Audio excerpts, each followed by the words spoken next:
A mais um momento formativo e de troca de experiências no canal IFCast Minha Comunidade.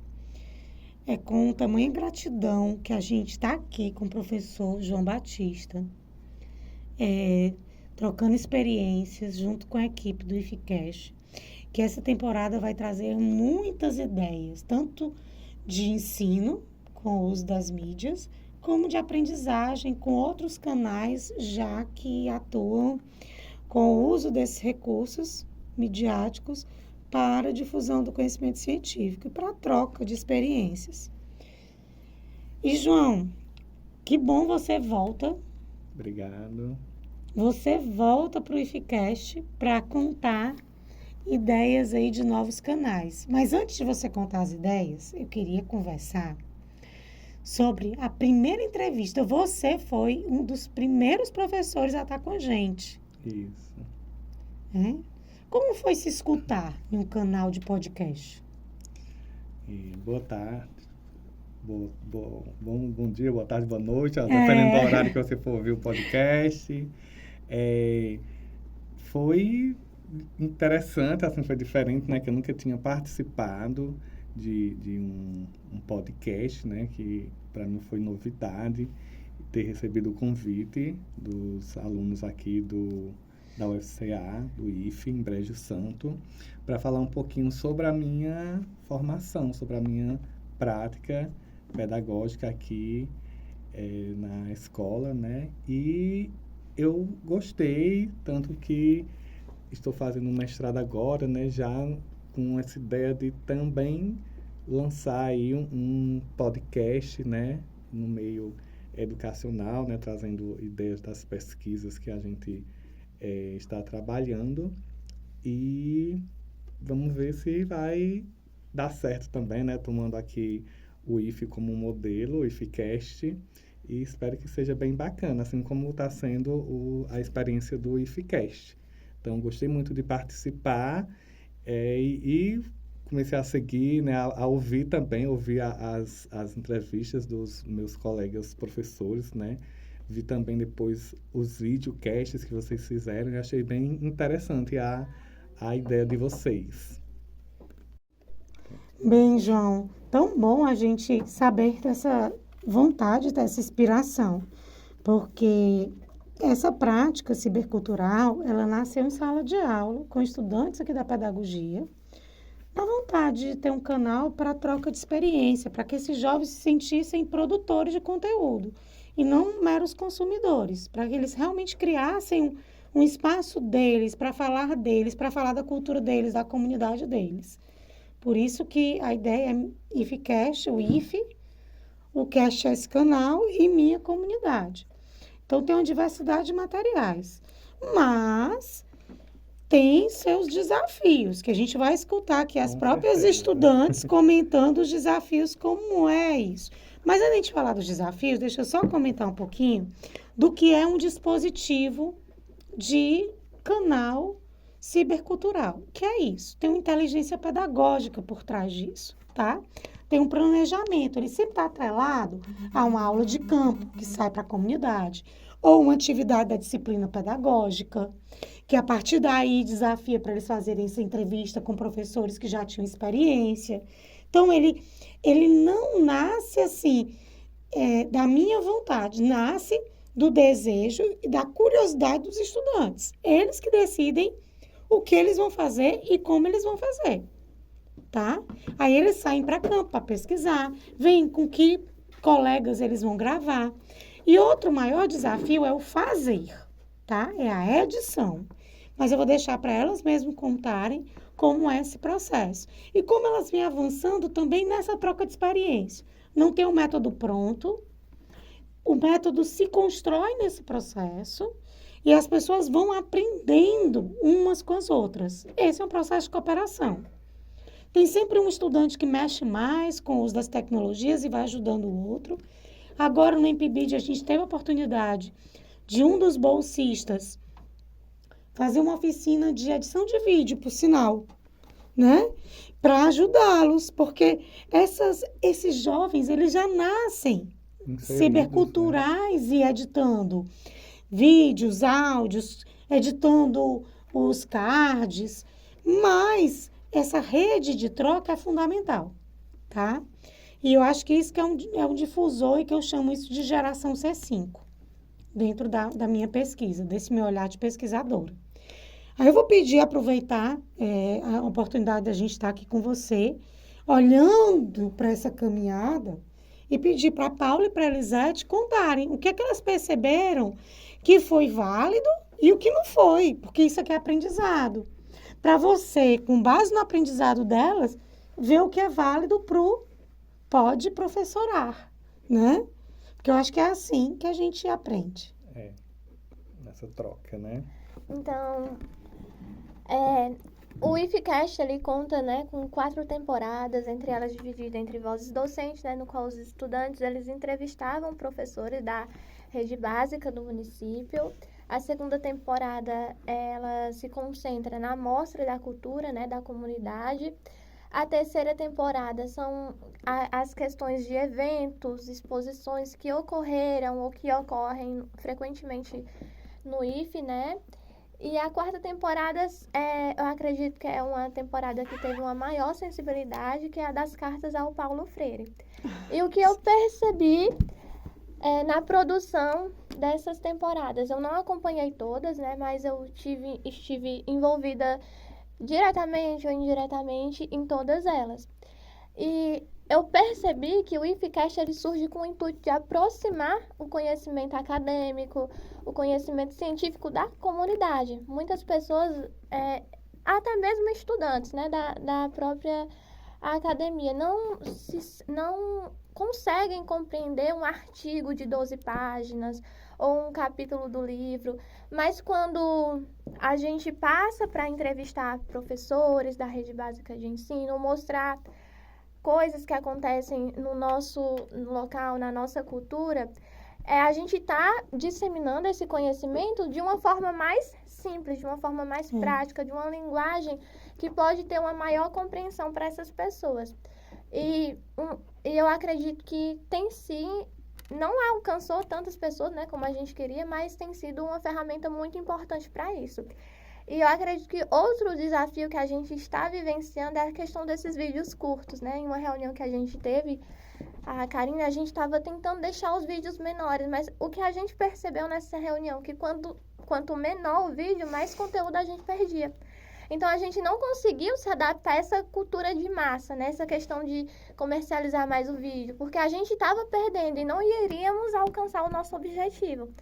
Então, o objetivo do IFCast é levar esse conhecimento para as pessoas que não têm esse acesso, né, a questões de artigo, por uma série de fatores. Pessoas que não sabem ler, acredito que o vídeo e as questões do áudio ficam muito melhores para ser compreendido. E a forma também como esses vídeos são apresentados, como esses podcasts eles são apresentados. Uma linguagem mais simples, né? Porque o que eu percebi em todos os vídeos é que é uma linguagem mais cotidiana. Os estudantes eles tiveram essa sensibilidade em adaptar essa linguagem. E qualquer pessoa poderia compreender. E a gente traz também algumas inquietações, algumas dificuldades que os professores já atuantes eles trazem e compartilham conosco. Então, o IFCast ele tem essa proposta, essa dinâmica, e ela tem se mostrado muito importante, né, para o nosso desenvolvimento como futuros docentes. Importante essa questão da linguagem, viu, João? Muito importante essa questão da linguagem. Preste atenção nesse ponto que ela colocou, de como comunicar a ciência, como essa ciência chegar e esses diversos saberes chegam para os outros. E os desafios de adição, Elisete? Bom, em relação à edição, acho que é o ponto mais difícil. Porque quando você vê o vídeo já gravado, já editado lá no YouTube, você vê e pensa que, nossa, ele estava daquele jeito foi gravado. Mas não, precisa ter o processo para que ele fique daquele jeito. Precisa fazer o card, precisa editar o áudio. Se for o vídeo, é até mais difícil de gravar. E para essa edição dá muito trabalho, porque é muito tempo para que ele fique pronto e que ele fique com uma boa qualidade. É. Que programas a gente está usando, hein? Que vocês estão aprendendo a usar, que Paulinha, Elisete aprenderam também com Donilton, com Daniel, que já tiveram no canal. Quais são os programas que vocês estão usando para Então, editar? Eu atualmente eu estou usando o Canva e o InShort. Já a Elisete, né, ela usa os aplicativos mais complexos, como por exemplo o Photoshop. O Photoshop é mais para edição de imagens. Eu uso o Premiere, ele é mais para vídeo. Também tem o... Como é o nome daquele de TikTok? CapCut. CapCut. Não sei como pronuncia, mas ele é muito bom. Só é ruim porque tem uma marca d'água no final, mas tem alguns truques que dá para tirar. Mas eu acredito que o InShot, ele é muito bom para gravar editar pelo celular, porque acaba sendo mais prático.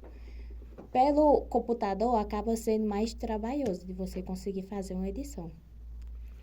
Sim, a gente se sente mais confortável para editar utilizando o celular. Porque tem coisas que a gente consegue com facilidade utilizar no celular que não consegue no computador. Então, quando a gente troca do celular para o computador, acaba que fica 2 desafios, além de editar, descobrir como é que utiliza as ferramentas, que as configurações do computador é completamente diferente do celular. Então aí é um jogo de descoberta. Ainda tem a gravação também, porque se for gravar, tem alguns gravadores que não dá certo, fica com muito ruído e na hora da edição as pessoas, acho que nem dá para escutar direito, se não for bem editado. O Audacity, que eu acho que dá para tirar um pouquinho os ruídos, não é? Eu tenho eu até tava gravando com ele aqui agora. Foi? E ele dá para ver as ondas do som, se tá baixo, se tá alto. E ele tem uma opção muito boa que dá para tirar o ruído. Você, por exemplo, pode levar esse áudio para o Audacity e limpar um pouquinho os ruídos. Por exemplo, do ar-condicionado. A gente teve que desligar aqui para poder não ficar com ruído. Tem interferência. Tem interferência. Justamente teve um vídeo que a gente fez, que foi... Acho que foi o da paródia, que a gente fez naquele evento da pedagogia. Sim. Que eu fiz a edição nele e deu super certo. Ficou muito boa. No próprio Audacity. E a do Cordel também. João, e diante desse desafio, o que é que você acha agora? Como é que você está pensando em fazer o Pode Professorar que a gente vai lançar? Vocês vão lançar essa semana. Primeiramente, a ideia desse Pode Professorar, né, desse podcast, surgiu a partir de uma disciplina do mestrado em educação que eu estou fazendo lá pela Universidade Regional do Cariri, que é a URCA, na disciplina de formação de professores. E como é um mestrado profissional, além da dissertação, no final a gente tem que entregar um produto educacional. E o podcast, ele é um dos exemplos de produto educacional que a gente pode apresentar no final também do nosso mestrado.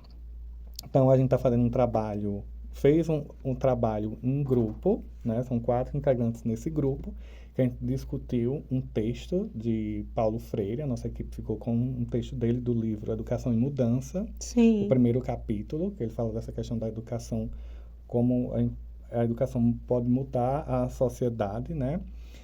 E a partir disso a gente teria que tentar fazer uma ligação das nossas linhas de pesquisa, dos 4 integrantes, com esse texto que a gente trabalhou na disciplina. Então, por isso surgiu essa ideia desse podcast, porque a gente tem a linha na equipe.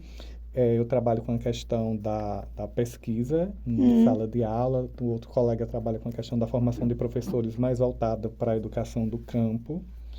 Tenho a outra que trabalha com a educação popular e o outro trabalha com a questão étnico-racial, né? Então, um eixo que liga essas 4 linhas, né, é a educação mesmo, né? E aí a gente, cada um fez perguntas das suas temáticas, né? como eu já conhecia aqui o IFE, né? O IFEcast, já participei, como foi falado aqui, entrei em contato com vocês, né?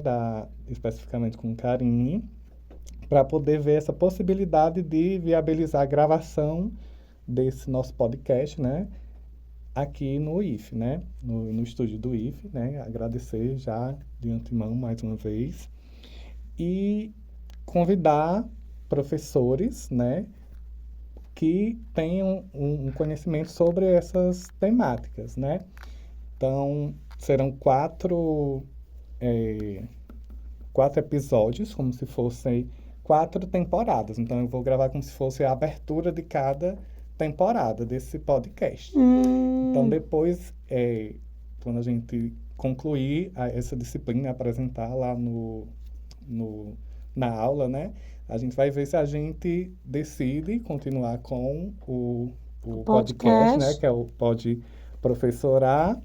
E se pode ser que siga o podcast até como um dos produtos educacionais mesmo da gente, né? Ou dos quatro, um dos 4, ou de outras pessoas da nossa turma, né? Porque a gente somos em 38 alunos lá no mestrado, né? Então, serão 38 produtos educacionais. Então, pode ser que entre um dos 38, algum tenha pensado ou pense, né? Depois de ver o da gente, em fazer um podcast.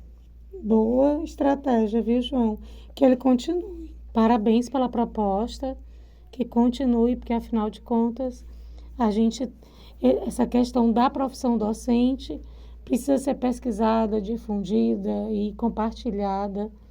E com o desafio de sempre estar interagindo. Que foi sempre o nosso desafio, colocar os estudantes para interagir e comentar o trabalho dos outros, dos colegas. Então, Pode Professorar, vai estar no ar e a gente vai compartilhar, porque a gente compartilha e coopera com diversos canais. Obrigada. Muito bem, obrigado também a cada um.